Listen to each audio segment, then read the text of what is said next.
یہاں یہ مشہور سوال پیدا ہوتا ہے کہ جس امر کے لیے دعا کی جاتی ہے اگر وہ مقدر ہو چکا ہے تو بندہ دعا کرے یا نہ کرے. یعنی اگر کوئی بات ہماری تقدیر میں لکھ دی گئی ہے تو پھر ہم اس کے لیے دعا کریں یا نہ. کبھی سوال پیدا ہوا آپ کے دل میں یہ کہ اگر میری موت لکھ ہی دی گئی ہے تو پھر زندگی مانگنے کا کیا فائدہ؟ اگر کوئی بیمار ہے تو ہم زیوم کرنے سے تو مر ہی جانا ہے، اس کی صحت کی دعا کس لیے کرنا؟ کیونکہ اس کی تقدیر میں ہے کہ فلاں تاریخ کو یہ مر جائے گا. تو اگر وہ مقدر ہو چکا ہے تو بندہ دعا کرے یا نہ کرے. اور اس شک کی وجہ سے انسان کیا ہوتا ہے، پھر دعا نہیں کرتا اور وہ شکی ہو جاتا ہے. شک انسان کو شکی کر دیتا ہے.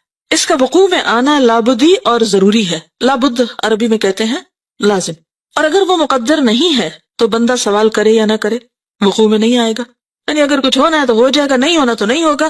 دعا مانگنے کا کیا فائدہ؟ سمپل ورڈز میں عام طور پر لوگ اس طرح ریاکٹ کرتے ہیں. اس مغالطے کو، مغالطہ کیا ہوتا ہے؟ غلط فہمی کو ایک گروہ نے صحیح سمجھا، کہا ہاں بالکل ٹھیک ہے ایسے ہی تو ہے، اور دعا اور التجا کو بالکل چھوڑ دیا.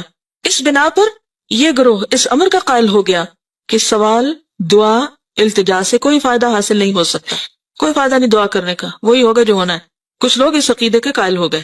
یہ اس کی انتہائی جہالت اور دلالت و گمراہی ہے. ایسا سوچنا کیا ہے؟ جہالت، دلالت، گمراہی، شیطان کا ڈالا ہوا وسوسہ بیسیکلی. علاوہ ازیں اپنے مسلک میں یہ گروہ خود متناقض ہے، سیلف کنٹرڈکشن کا شکار ہے. خود متناقض، خود یعنی سیلف، متناقض یعنی کنٹرڈکٹری. اس کے مسلک یعنی اس کی سوچ اور طریقے میں جس پہ یہ چل رہا ہے باہمی تضاد اور تخالف یعنی مخالفت پائی جاتی ہے، یعنی سیلف کنٹرڈکٹری ہے. کیونکہ اگر یہ لوگ اپنے اس مسلک کو بطور کلی مان لیتے ہیں تو دنیا جہان کے تمام اسباب کا تعطل واجب اور ضروری ہو جاتا ہے. یعنی اگر بات یہی ہے تو پھر دنیا میں ہر سبب بیکار ہے، کوئی سبب بھی اختیار نہیں کرنا چاہیے. دعا بھی کیا ہے؟ سبب ہے نا، جیسے اور بہت سے سبب ہوتے ہیں کام ہونے کے. تو اگر اس کو آپ سمجھے کہ یہ کوئی فائدہ نہیں ہے، اس کا مطلب یہ ہے کہ دنیا میں پھر کسی بھی کام کے کرنے کا کوئی فائدہ نہیں ہے، کوئی سبب نہیں اختیار کرنا چاہیے. یہاں سے گھر جانا ہے، چلے جائیں گے. گاڑی کی کیا ضرورت ہے؟ گاڑی منگائیں یا نہ منگائیں، چلے جائیں گے. بھوک لگی، تقدیر میں ہوگا، کھانا مل جائے گا. کچھ کوشش کریں یا نہ کریں کوئی فرق نہیں پڑتا، جو ہونا ہے ہو ہی جائے گا. اس مسلک کے قائل سے کہا جائے کہ اگر سیری اور سیرابی تیرے لیے مقدر ہو چکی ہے تو وہ ہو کر رہے گی، تو کھائے یا نہ کھائے، پانی پیے یا نہ پیے. اور مقدر نہیں ہے تو ہرگز سیری اور سیرابی حاصل نہ ہوگی. اسی طرح اگر اولاد تمہارے مقدر ہو چکی ہے تو وہ یقیناً ہو کر رہے گی. اپنی بیوی باندھی سے خلوت و ہم بستری کرو یا نہ کرو، یعنی شادی کرو یا نہ کرو. اور مقدر نہیں تو ہرگز اولاد نہ ہوگی، خلوت و ہم بستری کرو یا نہ کرو. پھر تمہیں نکاح کی یا باندھی کی کیا ضرورت ہے؟ دنیا کے سارے اسباب اور اسباب کے سارے سلسلے کو اسی طرح سمجھنا چاہیے. کیا اس خیال کے آدمی کو عقل مند، بلکہ عقل مند تو کیا انسان بھی کہا جا سکتا ہے جو یہ سوچے؟ جبکہ حیوانات اور چوپائے تک وہ اسباب فطرتاً مہیا کرتے ہیں جن سے ان کی بقا اور زندگی وابستہ ہے. ان لوگوں سے تو حیوانات اور چوپائے زیادہ عقل مند ہیں اور سمجھدار کہے جائیں گے. یہ لوگ تو حیوانات سے بھی گئے گزرے. قرآن پاک میں آتا نا، اولئک ھم کالانعام بل ھم اضل سبیلا. اور یہ کن لوگوں کے بارے میں ہے؟ جو اس طرح کی سوچ رکھتے ہیں، جو عقل سے کام نہیں لیتے، جو سوچتے نہیں. بعض اپنی فطانت اور زیرکی کا ثبوت دیتے ہوئے یہاں تک کہتے ہیں کہ دعا کرنا محض ایک تعبدی امر ہے. تعبدی کیا؟ یعنی عبادت ہے. دعا کا ہمیں حکم کیوں دیا گیا اور ہم دعائیں کیوں کریں؟ کیونکہ یہ عبادت ہے، اس ہم عبادت کر رہے ہیں. اللہ تعالیٰ دعا کرنے والے کو صرف اجر و ثواب عطا فرماتا ہے، یعنی فائدہ کو نہیں، ہونا مانا کچھ نہیں، بس ثواب مل جائے گا. حصول مطلب میں دعا کا کوئی اثر اور دخل نہیں. ان زیرک طبع انسانوں کے نزدیک قلب و زبان سے دعا یا التجا کرنے نہ کرنے میں حصول مطلب کے لیے کوئی فرق نہیں. زیرک طبع کا کیا مطلب ہے؟ یعنی بڑے سمجھدار، ہوشیار ہیں، ویری اسمارٹ، یعنی اپنے آپ کو بڑا عقل مند سمجھتے ہیں، تو انہوں نے یہ فلسفہ ایجاد کر رکھا ہے. ایک گروہ جو اس سے زیادہ زیرکی اور دانائی کا مدعی ہے، یعنی ایک ان سے بھی آگے ہے، کہتا ہے کہ حصول مطلب و مدعا اور قضاء حاجت کے بارے میں دعا ایک علامت اور نشانی کا حکم رکھتی ہے. اس سے جسٹ سمبل، یعنی دعا کی ریالٹی کچھ نہیں، ایک سمبولک چیز ہے. کسی بندے کو دعا کی توفیق میسر آئی تو یہ اس کی حاجت روائی اور حصول مدعا کی علامت ہے. یعنی اگر کوئی دعا کرے گا تو سمجھو کہ اس کے مطلب پورا ہونے والا ہے. اس کی مثال ایسی ہے کہ موسم برسات میں تم سیاہ بادلوں کی گھٹائیں اور سرد ہوائیں دیکھتے ہو تو یہ اس امر کی دلیل ہے کہ برسات ضرور ہوگی. یعنی دعا کیا ہے؟ بادل کی طرح. اگر دعا ہو گئی تو کیا ہوگا؟ مطلب یہ کہ معاملہ حل ہونے والا ہے. جیسے بادل آئے تو سمجھو کہ بارش آنے والی ہے. ان لوگوں کے نزدیک طاعات، عبادات کے اجر و ثواب اور کفر اور معاصی کے عقاب اور عذاب کا بھی یہی حکم ہے. کفر اور معاصی کیا؟ معاصی کس کو کہتے ہیں؟ گناہوں کو. عقاب کیا ہوتا ہے؟ سزا. اور عذاب کا بھی یہی حکم ہے. وہ کہتے ہیں کہ اطاعت اور عبادات، کفر و عصیان محض اجر و ثواب، عقاب و عذاب کی علامتیں ہیں اور کچھ نہیں. کیونکہ یہ چیزیں ثواب اور عذاب کے اسباب نہیں ہیں ان کے نزدیک غلط کرو، برا کرو، اچھا کرو، نیک کرو، بد کرو، ہونا مانا کچھ نہیں، سبھی برابر ہیں. تو وہ عمل کو بھی سبب نہیں سمجھتے. کس کا؟ جنت میں جانے کا. ان لوگوں کے نزدیک کسی چیز کو توڑنے سے ٹوٹ جانے، جلانے سے جل جانے، قتل کرنے سے قتل ہو جانے کا بھی یہی حکم ہے، کیونکہ یہ چیزیں ان امور کے لیے حتمی اسباب نہیں. وہ کہتے ضروری نہیں کہ کوئی چیز توڑے تو ٹوٹ ہی جائے، جلائے تو جل ہی جائے، قتل کرے تو قتل ہو بھی جائے، کہ ضروری نہیں کہ ایسا ہو. کبھی نہیں بھی ہوتا. کئی لوگ باریک بحثیں کرتے ہیں نا، اب آپ ان سے کہیں کہ یہ کریں تو کہتے ہیں ضروری ہے کہ ایسا کرے تو ہو جائے. مثلا آپ کسی بچے سے کہیں کہ پڑھو، تو کیا ضرورت ہے پڑھنے کی، کیا سارے پڑھنے والے پاس ہوتے ہیں؟ تو اس سے کیا پوچھنا چاہیے کہ نہ پڑھنے والے کب پاس ہوئے. اصل میں یہ ان مبالغہ آرائیوں میں سے ہے جب لوگ کہتے ہیں نا کہ ہم نے تو پڑھا ہی نہیں اور ہم پھر بھی پاس ہوئے. اس نے تو پڑھا ہی نہیں، اس نے تو کچھ کیا ہی نہیں اور اس کا سب کچھ ہو گیا. ہر وقت چانس اور اس طرح کی نا خیالی دنیا میں جیتے اور اسباب اختیار نہیں کرتے. تو ایسی جھوٹی باتیں بھی عام نہیں کرنی چاہیے. اس کا آخر مقصد کیا ہوتا ہے؟ بعض مائیں بڑے پراؤڈلی کہتی ہیں میں نے تو اپنے بچے کو کبھی پڑھتے دیکھا ہی نہیں، پھر بھی اس کی فرسٹ ڈویژن آ جاتی ہے. کیا آپ اس کو ہر وقت دیکھتی ہیں؟ سائے کی طرح اس کے ساتھ ہے.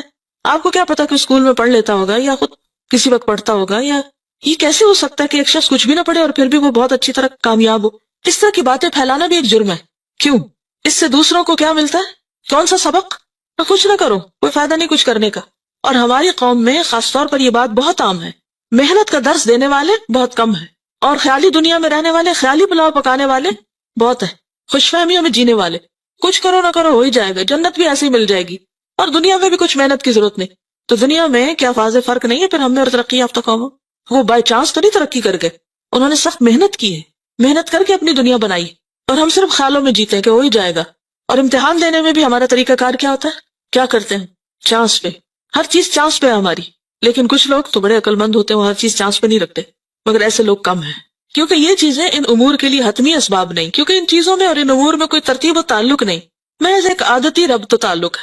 وہ کہتے ہیں بس یہ ایک عادت ہے، دیا سلائی جلاؤ تو آگ جل جاتی. کوئی ایسا اثر اور ایسا تعلق اور ربط نہیں جو بطور سبب اور علت کے ہو. وہ کہتے ہیں کہ یہ سبب نہیں کہ چیز پھینکے تو ٹوٹ جائے، وہ کیا کہتے ہیں بس یہ عادت ہے، ایسا ہو جاتا ہے. ان کا یہ قول ظاہر، عقل، شرع، فطرت اور تمام اہل عقل و بصیرت کے خلاف. اس کو انڈر لائن کریں. کس کس کے خلاف ہے؟ عقل، شریعت، فطرت اور اہل عقل و بصیرت کے خلاف. بلکہ دنیا جہان کے عقل مند ارباب بصیرت ان کا مذاق اڑاتے ہیں. مذاق اڑاتے کا مطلب مذاق اڑاتے ہیں. سائل کے بیان کردہ دونوں مسلکوں کے علاوہ اس بارے میں ایک تیسرا مسلک ہے، اور وہی صحیح مسلک ہے. وہ یہ کہ امر مقدور اور مقدر اسباب کے ساتھ ساتھ مقدور و مقدر ہوا ہے. کیا مطلب ہے اس کا؟ مقدور کیا ہوتا ہے اور مقدر؟ مقدور کس وزن پر ہے؟ روٹ کیا ہے؟ قدر سے، تقدیر سے مقدور، جو چیز مقدر میں رکھی گئی. ٹھیک ہے، اور مقدر بھی وہی ہے، دونوں سیم ہے، اسی لیے واو ان کو جمع کر رہی. وہ یہ کہ امر مقدور و مقدر اسباب کے ساتھ مقدور و مقدر ہوا ہے. یعنی تقدیر کس کے ساتھ ہے؟ اسباب کے ساتھ جڑی ہوئی ہے. یہ بات سمجھ آئی ہے کہ نہیں آئی؟ جس کو نہیں آئی وہ ہاتھ کھڑا کر کے پوچھ لے اور میں اسے شاباش دوں گی. اسٹیٹمنٹ کی سمجھ نہیں آ رہی. امر کا کیا مطلب ہے؟ کوئی بھی کام، کوئی بھی چیز جس کی تقدیر لکھی ہوئی ہے یا وہ مقدر ہوا ہے کیسے ہوگا، اس کے ساتھ اس کا سبب بھی مقدر ہے، وہ بھی ساتھ لگا ہوا ہے، اس کی بھی تقدیر ہے، سبب بھی تقدیر کا حصہ ہے. اب سمجھ آئے؟ ہاں، یہ بالکل ایسے ہی کہ جیسے وہ اس روز کسی نے ایک بہت اچھا کمنٹ دیا تھا. کسی نے کسی بزرگ سے کہا کہ دعا مانگنے کا فائدہ نہیں، کیونکہ جو تقدیر میں اگر لکھا جائے. تو انہوں نے کیا کہا؟ کیا پتا کہ تمہاری تقدیر میں لکھا ہو کہ تم دعا مانگو گے تو تمہارا یہ کام ہوگا. پھر یہی بات ہے، یہی بات یہاں پر ہے. ٹھیک ہے، اگر آپ یہ بات یاد رکھ لینا تقدیر کا مسئلہ آپ کو آسانی سے سمجھ آ جائے گا. کیا کہ تقدیر سبب کے ساتھ بندھی ہوئی ہے. مثال کے طور پر آپ دیکھیے، جیسے یہ لائٹ لگی ہوئی ہے نا، تو یہ کس کے ساتھ بندھی ہوئی ہے؟ سوئچ کے ساتھ، اس بٹن کے ساتھ. یعنی آپ نے ساری محنت، کوشش، سب کچھ کی، لگا ہوا ہے ہر چیز، لیکن جب تک اس کو آن نہیں کریں گے نا، یہ سبب ہے اور یہ مسبب جس کے لیے سبب اختیار کیا گیا ہے. تو اب آپ کہیں میری تقدیر میں ہوگی روشنی تو یہ جل پڑے گا، تو اب آپ کو کیا کرنا ہے؟ بٹن دبانا ہے، کیونکہ یہ بھی تقدیر کا حصہ ہے کہ آپ سبب اختیار کریں، یہ اس کے ساتھ ہے. ٹھیک ہے، آپ سمجھ آ گئے؟ شکر ہے. اور انہی اسباب میں سے ایک سبب دعا بھی ہے. ٹھیک ہے، دعا کیا ہے؟ سبب ہے. کوئی امر مقدور و مقدر محض بلا سبب مقدور و مقدر نہیں ہوتا. اس کو بھی انڈر لائن کر لیں، یہ آپ کو زندگی میں بہت فائدہ دیں گی، یہ باتیں کئی گتھیاں سلجھائیں گی. بلکہ اسباب کے ساتھ مقدور و مقدر ہوا. یہ جو بار بار مقدور و مقدر ہے نا، ایک ہی بات کو مختلف طریقوں سے کیا گیا تاکہ آپ بات سمجھ جائیں. پس بندہ جب کوئی سبب عمل میں لاتا ہے، اس سبب کے ساتھ یعنی جب کوئی سبب اختیار کرتا ہے، اسے بٹن آن کرتا ہے، تو اس سبب کے ساتھ جو امر مقدور و مقدر ہے وہ بھی وقوع میں آ جاتا ہے، یعنی لائٹ جل پڑتی ہے، ٹھیک.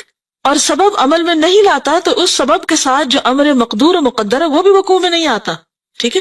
مثلا سیری و سیرابی، کھانے پینے کے ساتھ، اولاد ہم بستری کے ساتھ، کھیتی اناج زمین پر دانے بونے کے ساتھ، اور جانور کی جان نکلنا ذبح کرنے کے ساتھ مقدور و مقدر ہے. اور یہی تیسری قسم صحیح اور حق ہے، ٹھیک ہے. اس تیسری قسم کے سمجھنے سے سائل محروم ہے. کون سا سائل؟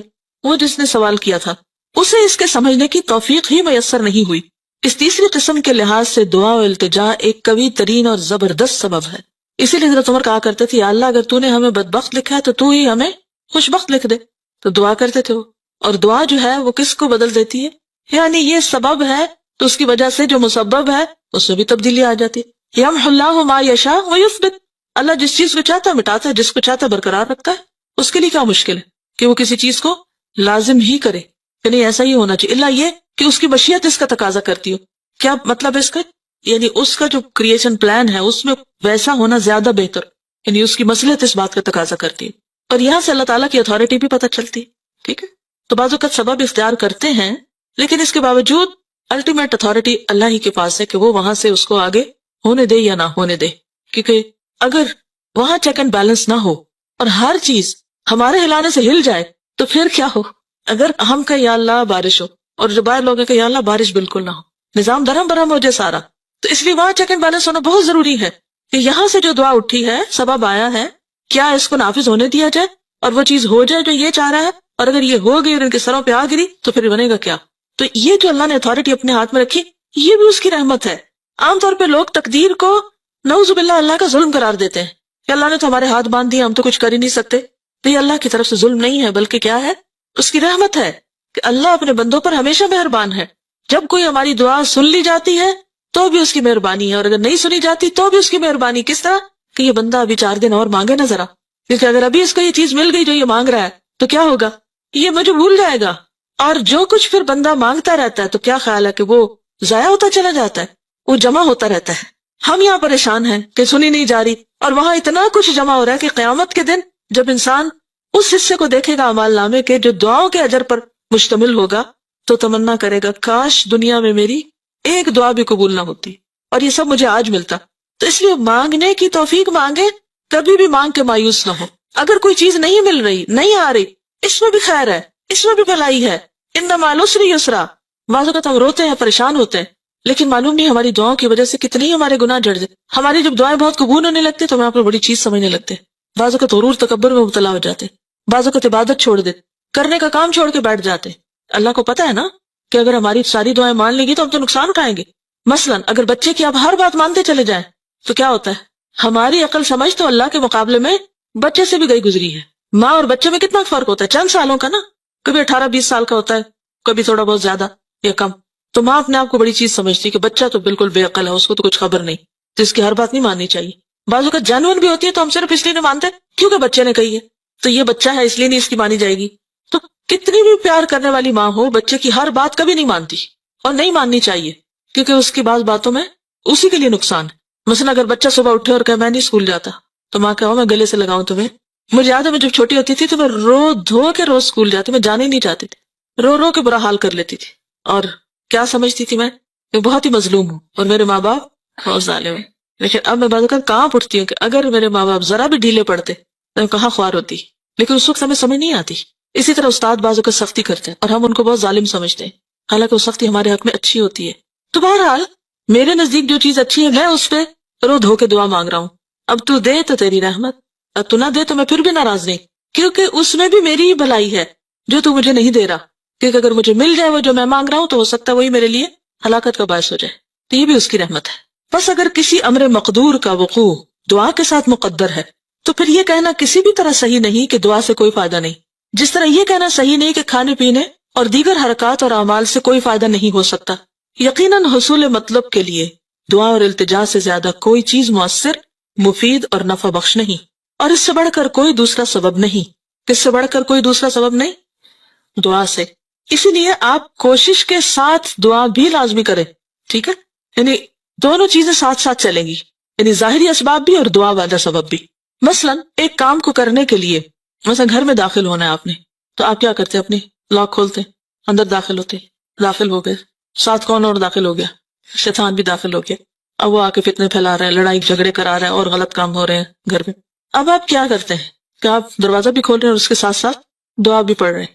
تو آپ ایک حفاظت کے ساتھ داخل ہو رہے ہیں، گھر سے باہر نکل رہے ہیں تو بھی یہی بات ہے. اب آپ دعا تو پڑھیں اور دروازہ نہ کھولیں، یہ بھی درست نہیں. آپ دروازہ کھولیں اور دعا نہ پڑھیں، یہ بھی درست نہیں. تو بہتر کیا ہے؟ بالکل اسی طرح بیمار ہیں آپ، دوا لینی ہے آپ کو. ایک یہ ہے کہ دوا نہ لیں اور صرف دعا کریں، اور دوسرا یہ ہے کہ دوا لیں اور دعا نہ کریں، اور تیسرا یہ ہے کہ دوا بھی لیں اور دعا بھی کریں. دوا بھی سبب ہے، دعا بھی سبب ہے. ان دونوں میں سے بھاری سبب کون سا ہے؟ دعا. لیکن اس کا یہ مطلب ہرگز نہیں کہ مضبوط یا بہترین سبب لینے کی وجہ سے آپ نے دوسرے سبب کو اگنور ہی کر دیا. تو اس کو ساتھ لے کے چلنا ہوگا. یہی اللہ کا حکم ہے. واضح؟ اچھی طرح واضح کہ جب بھی کوئی مشکل پیش آئے، کوئی بھی کام کرنا ہو، کوشش پلس دعا. صرف اپنے زور بازو پر بھروسہ نہیں کرنا. کس پر بھروسہ کرنا؟ اللہ پر. کہ سائی ہماری طرف سے، اتمام اللہ کی طرف سے. ہم کوشش کریں گے، کام کو مکمل کرنا اللہ کے ذمہ ہے. وہ جیسے فارسی کا ایک شعر ہے نا، سپردم بتو مائے خیشرا تو دانی حساب کمو بیشرا. کیا مطلب ہے؟ کوئی پتہ نہیں. سپردم بتو، میں سپرد کرتا ہوں تیرے، مائے خیشرا، اپنی حقیر کوشش، تو دانی، تو جانتا ہے، حساب کمو بیشرا، کمی بیشی کا حساب تو جانتا ہے. یعنی مجھے جتنی سمجھ تھی میں نے کام کر دیا، اب یا اللہ تو اس کو پار چڑھا. میں نے کشتی بنا دی، تو اب جب بیٹھنے لگو تو کیا کرو؟ نوح علیہ السلام نے جب کشتی بنائی تھی تو اللہ تعالیٰ نے کیا فرمایا؟